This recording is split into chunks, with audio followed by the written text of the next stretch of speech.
This week's economic calendar features key inflation and growth data from Europe, the United Kingdom, and the United States, along with several important U.S. bond auctions that could influence yields and market sentiment. On Tuesday, November 11th, Canada observes both Armistice Day and Remembrance Day, keeping local markets closed. Moving into Wednesday, November 12th, Germany releases its October Consumer Price Index, expected to hold steady at 0.3%.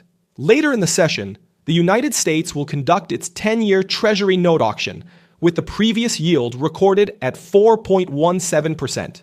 Thursday, November 13th, brings a series of major releases.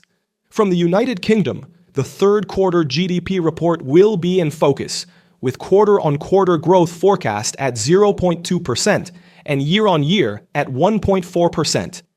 Monthly GDP for September is expected to remain flat after a 0.1% increase previously. In the United States, attention turns to October inflation data. The core CPI and headline CPI are both projected to rise 0.3% month over month, keeping the annual inflation rate around 3.0%. Traders will also watch initial jobless claims, expected at 218,000, and the weekly crude oil inventories report, which previously showed a 5.202 million barrel build. The week closes with the 30-year U.S. bond auction, following a prior yield of 4.734%. Overall, it's a data-heavy week for inflation and growth indicators, with potential market volatility around CPI results, UK GDP figures, and the U.S. Treasury auctions.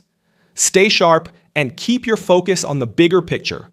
Every report and price move is an opportunity to understand the market's rhythm a little better. Trade with patience, plan with logic, and let consistency guide your edge. That's how professionals stay one step ahead.